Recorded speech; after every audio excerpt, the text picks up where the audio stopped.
We know how the Cowboys operate in free agency. That part is clear. But I think this offseason is really turning into one of the darkest that we've seen over the last few years. And we got to talk about it tonight here on the show. So let's get to it. Here we go.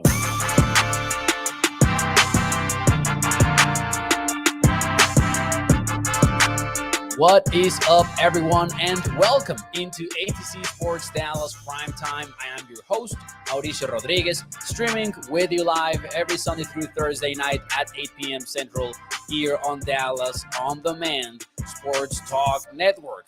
With a lot more content coming your way, make sure that you check out atzsports.com/Dallas. And as always, do me a favor and hit the like button for me if you enjoy the show. Welcome on a Tuesday night. It is a great night to talk some Cowboys football, but a very not so busy night, however, because today was day 2 of the NFL free agency period, or the NFL free agency frenzy, if you want to call it like that.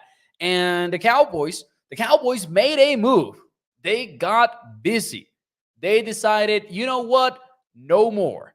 We cannot stand here or sit here and let another day of free agency slip through our fingers. Stephen Jones and Jerry Jones said, you know what? We are changing our ways. We are going to actually make a move. And so they went and re-signed long snapper Trent Sick for a 1-year deal and called it a day. That was pretty much what Tuesday looked like for the Cowboys. In the meantime, Dante Fowler Jr. did sign with the Washington Commanders, and that was pretty much it there. And yeah, there's not much else to report about what the Cowboys did on Tuesday, but there's some interesting stuff to talk about for sure. And one of those happened actually shortly after we talked last night here on the show, when we were discussing several of these players and how they didn't really, and how the Cowboys were not really getting busy at all. And we were talking about the Cowboys likely being out on Derrick Henry, who ended up signing with the Baltimore Ravens. And I will say, I did not expect him to sign for a $9 million per year type of deal. I was surprised at that, by the way. But anyways, we talked about all that last night. But about an hour or two after the show was over on Monday night, there was a very upsetting report, in my opinion, from Michael Gilkin and the Dallas Morning News. And the reason why it was upsetting is because I'm going to be honest with you. I laughed at it like for legit 20 minutes. I was laughing about it with my brother. My brother is not a Cowboys fan. He's a Patriots fan, but he enjoys how funny the way the Cowboys do business is. He kind of lives it through me, but instead of hurting and, having his heart ache through it, he just enjoys the chaos, man. This is the headline that I went with for A to Z Sports. Sad free agency report shows just how pathetic Cowboys offseason strategy really is. And the thing is, that's not even a clickbaity headline. Let me read you what I'm talking about. Some of you might already know where this is going, but if you are not aware with what happened, here's the actual report, and I'll quote Michael Gilkin's tweet right now. He tweeted out late last night, Cowboys were in the mix today for running back Zach Moss. A person familiar with the discussion said, so far so good. He continues, ultimately, the price extended past their comfort point. All right, the usual Cowboys strategies in free agency. And then we got to the contract details in the tweet, which read like this. Moss agreed with the Bengals on a 2-year, $8 million contract that includes $4.52 million in earnings this year. That was the number that the Cowboys were not comfortable with at all. Now, I thought that was painfully and sadly hilarious. Because, man, if you're talking about DeAndre Swift, who's making $8 million per year being too much for you on a 3-year deal, you know what? I get it, especially at running back. If you're talking about Tony Pollard getting basically the same deal, I get it. Derrick Henry, same thing. But when you are heading into the 2024 NFL season and you're likely starting running back, if you were to line up and play a football game today, would be like Deuce Vaughn, or if not, Malik Davis. In other words, you really don't have a running back right now, and you're talking about $4 million per year being too much for you. That is you basically saying, I am looking for guys that I can sign for minimum salary type deals. And when the need is so significant, now I'll open a parenthesis here. When I say the need is significant, I don't mean that the Cowboys should go and make a splash at running back. I really don't mean that at all, because you know how it goes. Cowboys and NFL teams in general are paying running backs less and less money because they are more easily replaceable, right? But if you're going into the NFL draft season, and sure, you could get a running back in day 2 of the NFL draft, yet you're putting yourself in a position where you're kind of going into April absolutely needing a tackle or a guard, depending on whatever you decide to do with Tyler Smith. You also need a center unless you're committed to starting Brock Hoffman in 2024. And you also kind of need a linebacker unless you are committed to, oh, wait, no, there's no linebackers currently on the Cowboys. So it's just so many needs that they're forcing themselves on ahead of the NFL draft. And you're doing it because $4 million is past your comfort zone. That guy run for over 800 yards in 2023. Like, this is somebody that has some starting caliber game to his, in this point of his career. So what exactly are we talking about here? This is the Cowboys essentially saying, if we do sign a running back, it's going to be somebody on a minimum salary deal. Because it's not going to be like, oh, we would have done 3.75 million, but 4 million, man, that is crazy. That's not the way that the Cowboys are doing things right now.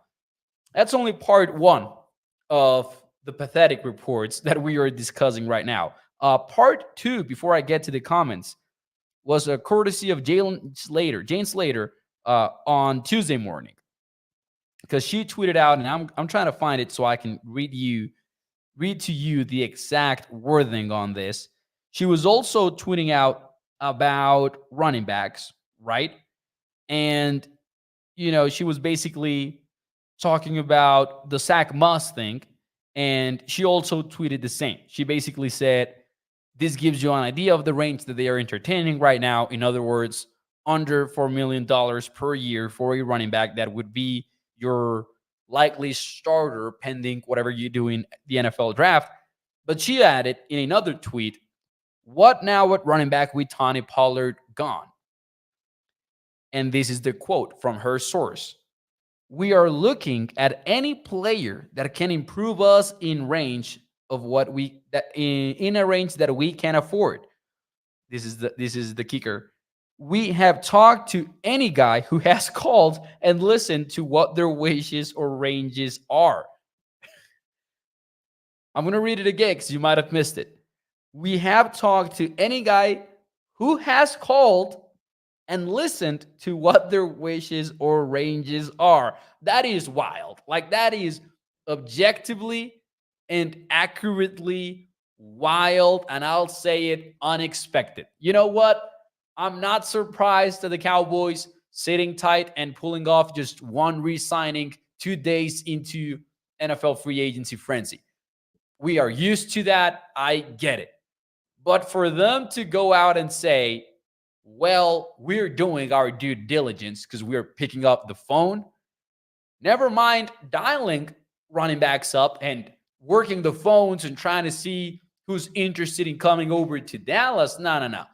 If they don't call us, basically, we're not doing anything. Like, they're just waiting for the calls because they're the super Dallas Cowboys. And why wouldn't NFL free agents actively seek a chance at wearing the star? That is just something that did did blow me away for a moment. Like, I know we're at this point where nothing surprises us anymore in the world of the Dallas Cowboys, but in a span of 12 hours, we got a report that said that 4 million per year was just way too much for them, and they were uncomfortable getting a starting caliber running back for that price. And we also got this report about them basically just waiting for that phone to ring.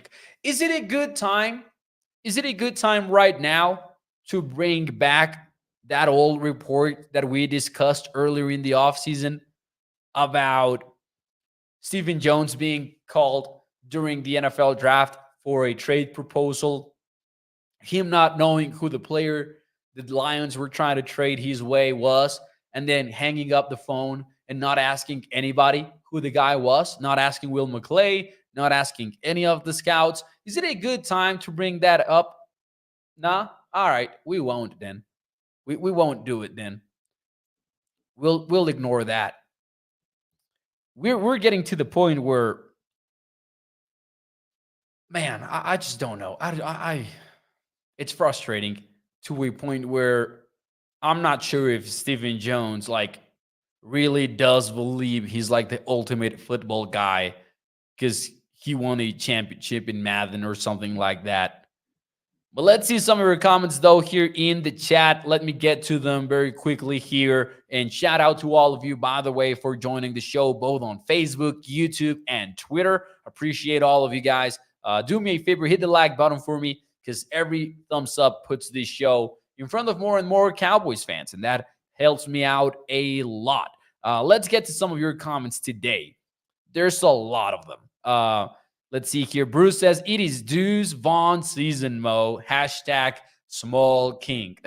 Listen, man, I think everyone in Cowboys Nation was hyped about Deuce Vaughn, but he cannot be the plan for the Cowboys. And I truly believe he isn't. And I'll get into why in a little bit here on the show. But we've also got Holly saying we need to put Stephen Jones at running back and run the ball 100 times per game. You know what? I would be fine with that. I'll allow it. Let's run this plan from Holly. We've got Mick here saying Jerry and Steven never helped Will McClay out before the NFL draft. Clayton says Jalen Johnson stayed in Chicago, Patrick Quinn to Pittsburgh, Daniel Hunter to Houston. And man, I love what Houston is doing. I'm not going to lie. But hey, the Dallas Cowboys got their long snapper, so it's all good. I'm going to make a very, very short parenthesis here. Because although we're rightfully upset at the way that the Cowboys are doing things, Trent Sieg deserves a shout out. Good on him for returning. Good on him because the Cowboys are going to keep that operation clean on special teams. You know, Brandon Aubrey, kicking the ball, Brian Anger holding it, and Trent Sieg long snapping it. So just isolating that fact in its own right, I'm glad Trent Sieg is back. Now we can close the parentheses because that piece of news will not overshadow our disappointment in the way that the Cowboys are handling business in 2024, excuse me. Justin D, shout out to him, by the way. He's been a member of the channel for 3 months on a row now, and that is worthy of a... How about them Cowboys? Justin says, I play poker. I know what all means. We will see what's up soon. Shout out to Mo and all Dallas Cowboys for life people. Oh, shout out to Justin, man. I appreciate you, and I appreciate the support. Man, it's sad. Catboy says, Paul, Catboy has our running back situation in shambles. Stevie Mack says, Stephen Jones has had a major vendetta against free agency since the moment he found out the players were not free. Since the moment he found out the players were not free. There you go, Stevie Mack. That's awesome. Man, moving on a little bit here on the show, moving on past the pathetic approach from the Cowboys that, we're slowly but surely accepting at this stage. We can talk about what is next for Dallas, especially at running back and especially at linebacker.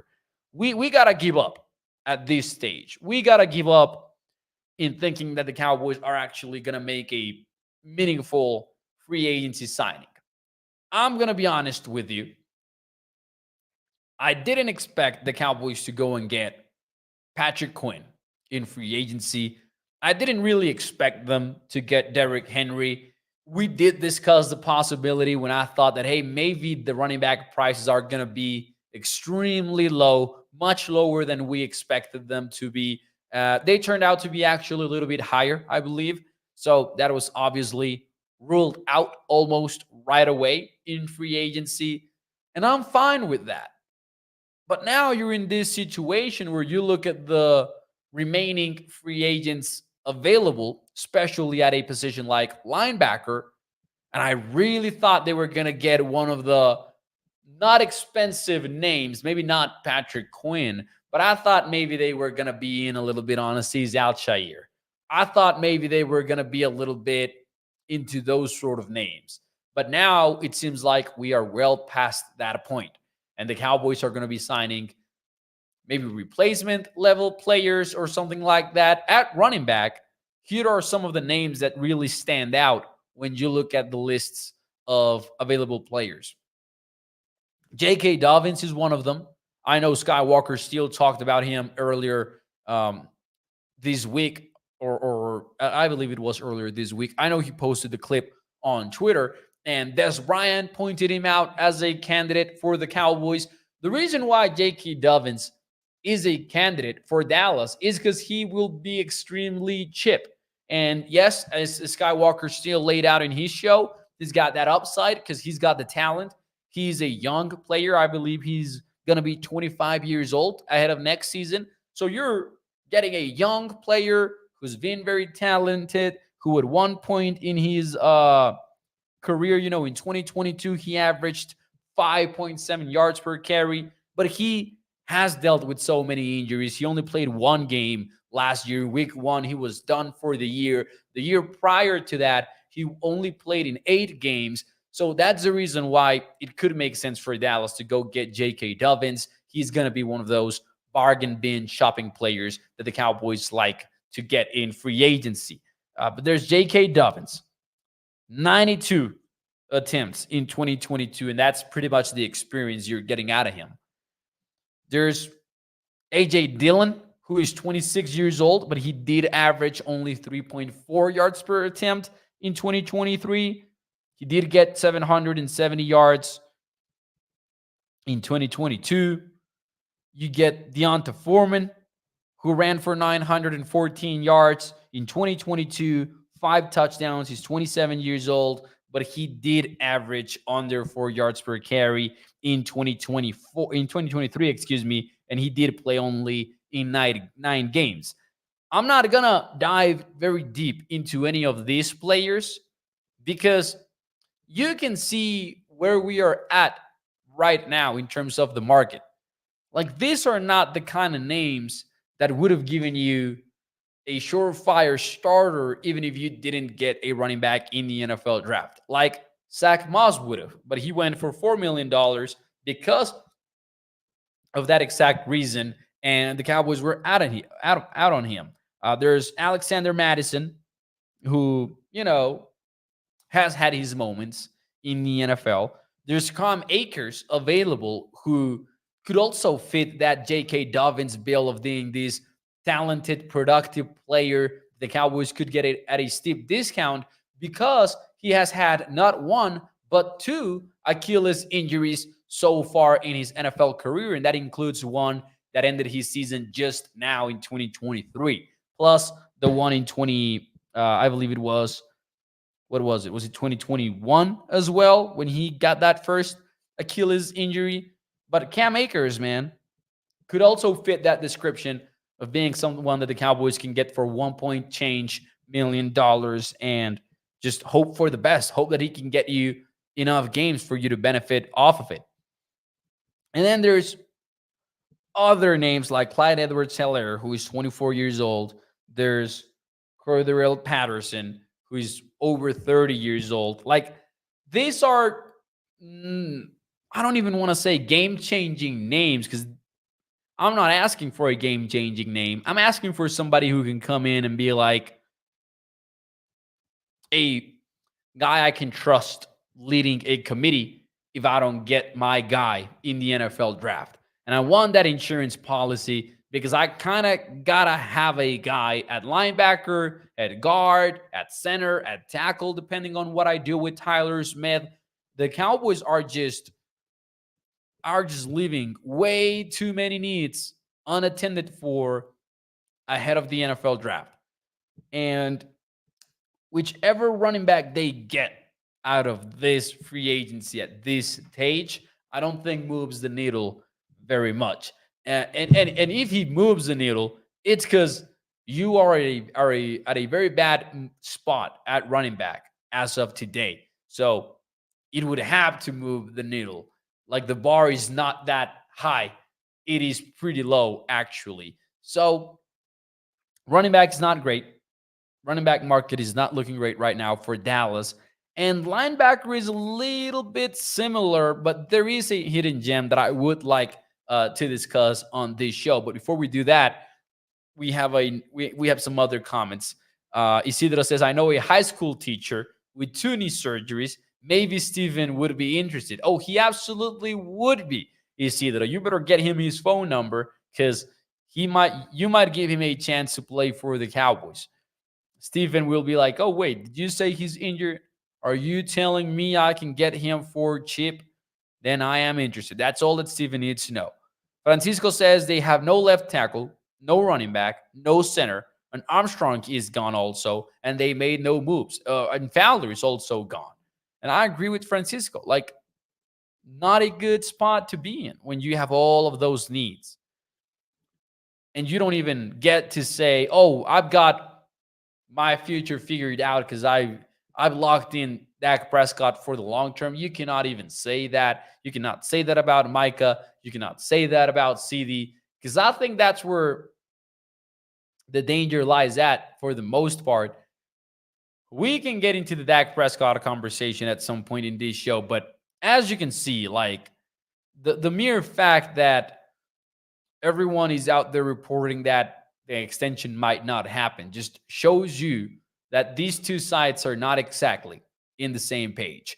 Dak went out and told reporters that it's going to happen. Stephen Jones and Jerry Jones are basically letting it be known that, hey, it doesn't need to happen.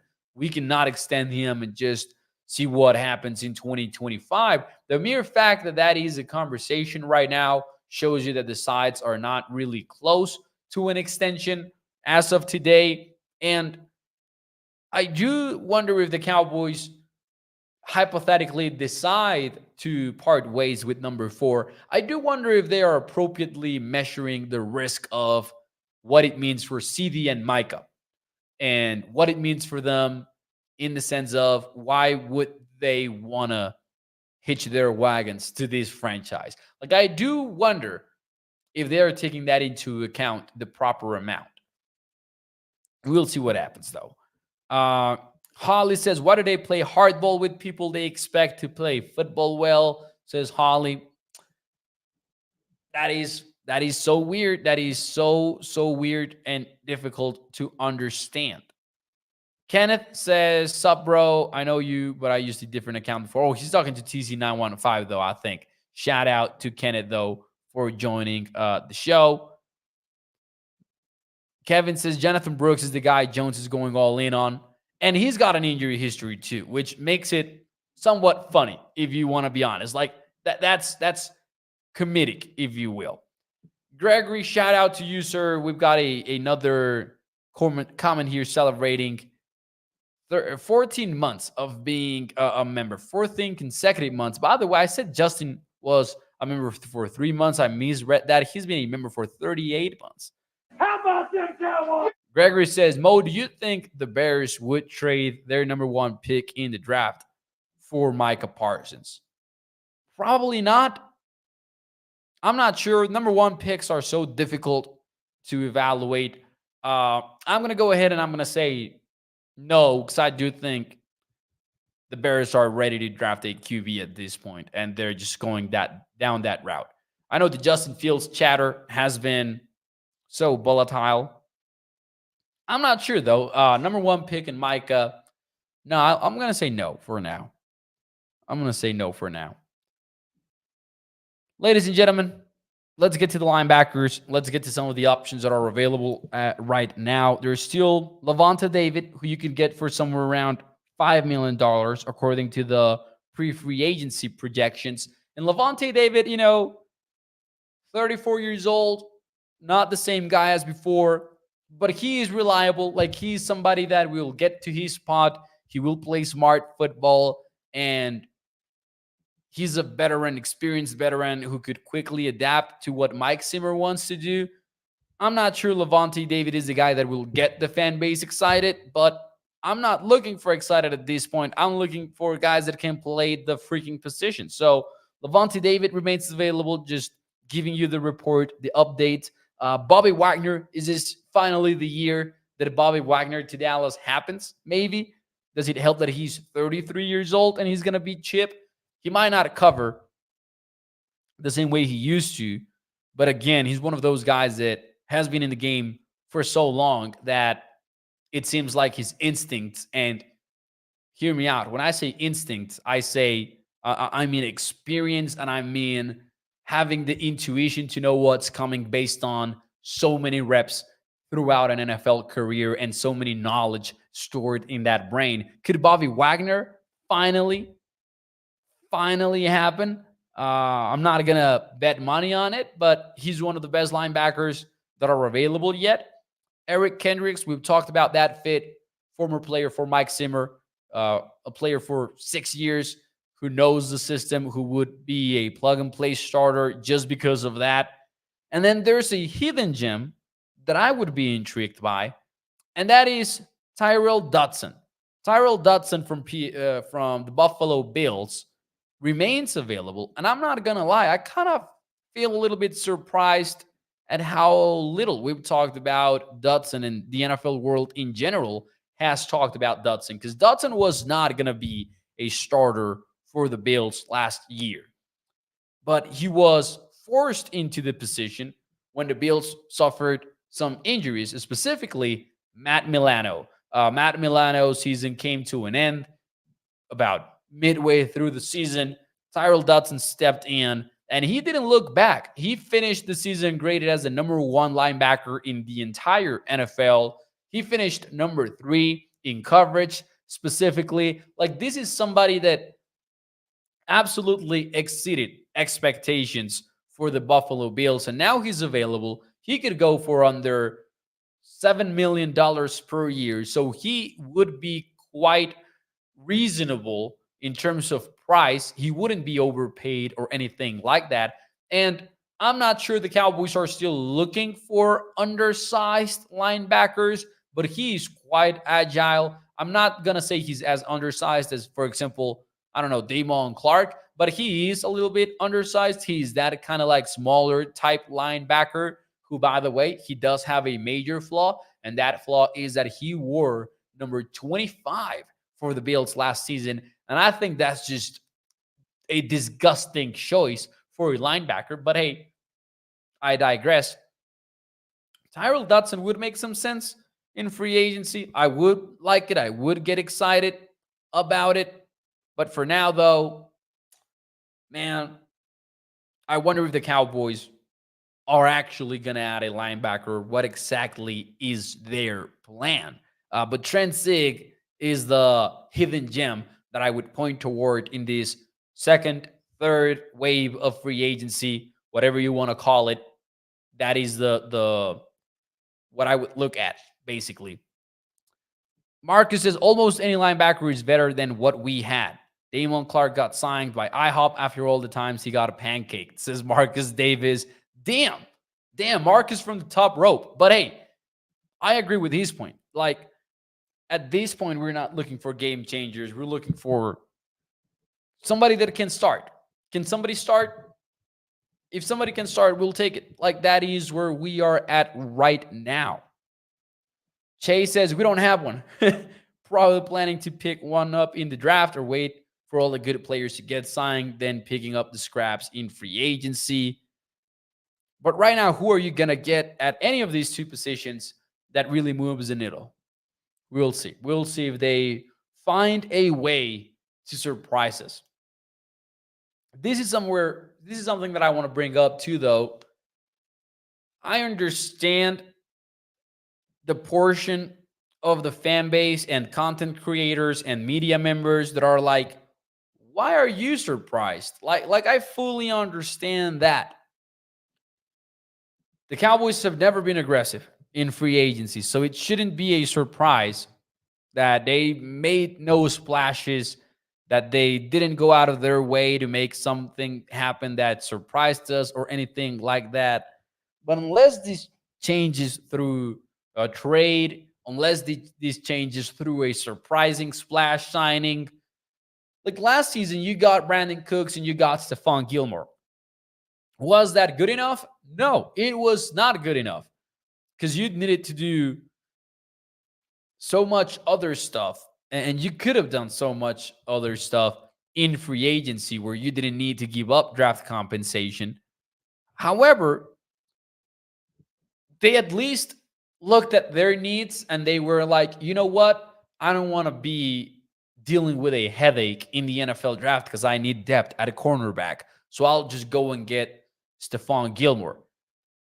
They also felt like, you know what? I need some extra depth. I need some extra use at wide receiver. Let me go get Brandon Cooks. I'm not saying the last offseason was an A+ grade just because of that, but they did cover some of the potholes on their roster and they did cover some of the needs.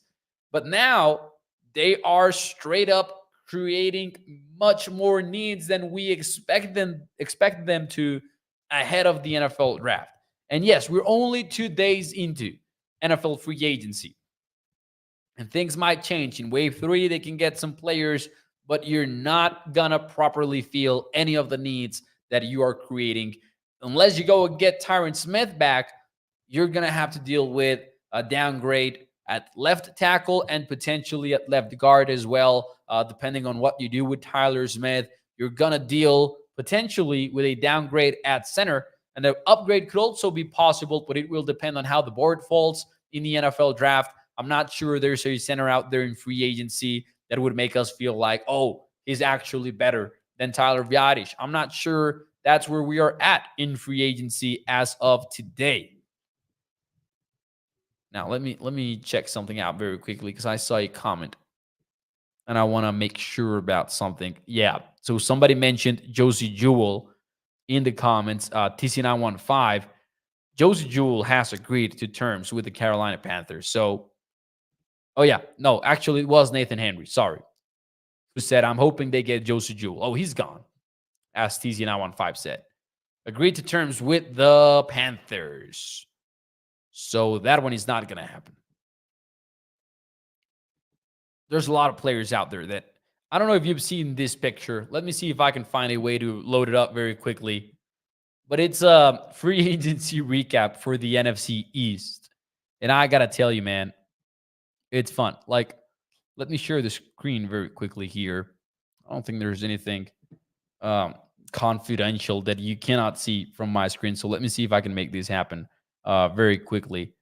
I'm not sure if you're going to see it right. All right. I think you are. Somebody tagged me on this. And it's in Spanish, but you get the picture, right? This is the free agency recap for the NFC East, where you've got 4 lines of text there for the New York Giants. You've got the same for the Philadelphia Eagles, and then a giant blurb for the Washington Commanders. While the Cowboys, it's just Trent Sieg 1 year, period. Oh, man. That is insane. That's what we're dealing with. Oh, damn. Now I got to fit the camera here. All right, there you go. Isidro says, no, it's in response to something else. I'm sorry. Marco Alberto says, hi, Mao. JJ, all in. It's a joke, says Marco, and he's absolutely right. Steve Smith says, Mahomes restructured his contract like Brady. Dak, all about him, not the team. Who's going to tell him? Who's going to tell Steve what went wrong with his comment? Who is going to let Steve know All right, I'll do it. I'll do it. Steve, a restructure is not a pay cut, man. That is not Patrick Mahomes being like, oh, you know what? I'll take less money just for us to get better. That's not that at all. A restructure is when the NFL teams take your salary and instead of paying it out as a salary, they pay it out as a signing bonus. That means nothing for you as a player because you're still going to get the money. It literally changes nothing. If anything, it changes the date of when that paycheck hits. What it does change, though, it's how it is counted towards in the salary cap, right? It is prorated in the salary cap, but it's not a pay cut. Now, we can talk about Tom Brady. We can talk about Tom Brady allegedly taking less money.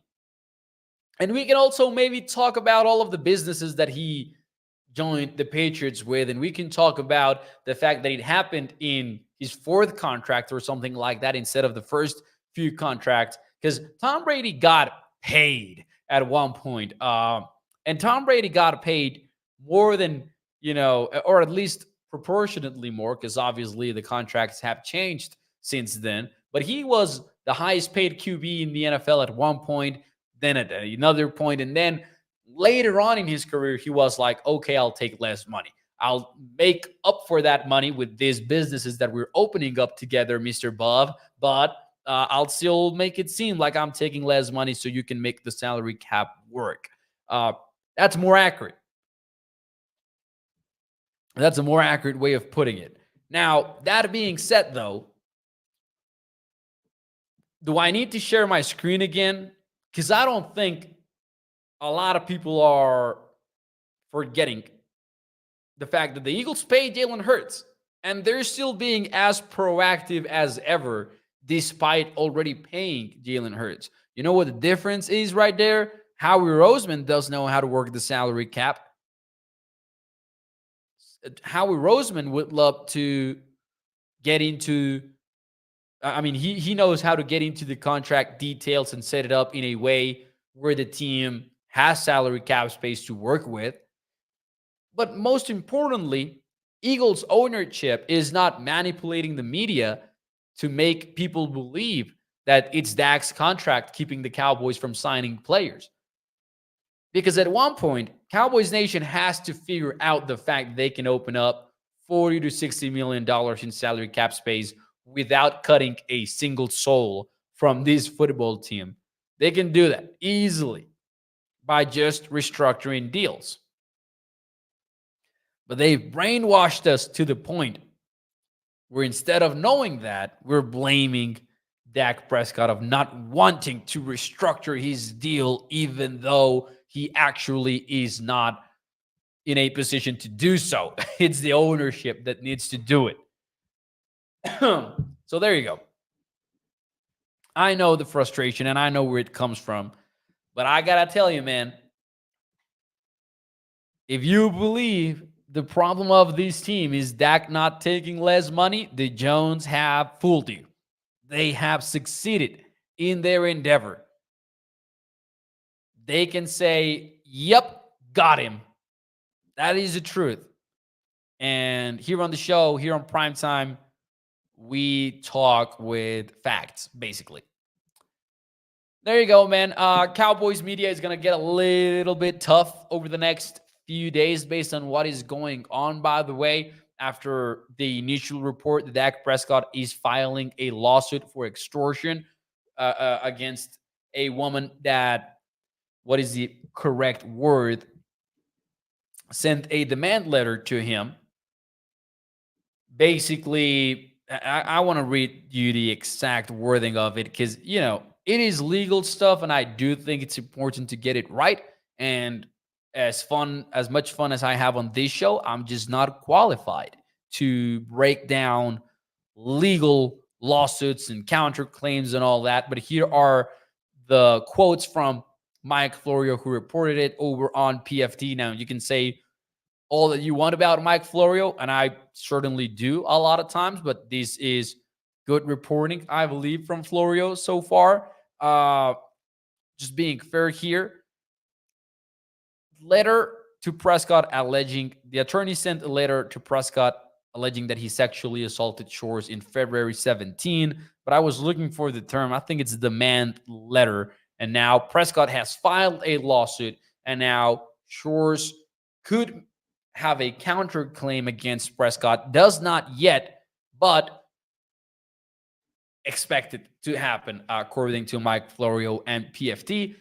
I am not gonna get that much into that topic, at least not until more information comes out, because I do think, and this is just something that I think globally and generally, not because of this case in particularly, that we're not maybe in a position to be like, oh, this didn't happen, it's just a money grab.